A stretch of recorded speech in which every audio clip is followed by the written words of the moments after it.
বসবাস করেন।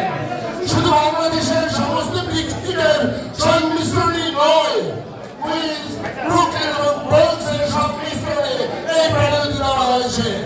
সুতরাং এখানে কোনো আঞ্চলিকতার সুযোগ নেই। আরেকটি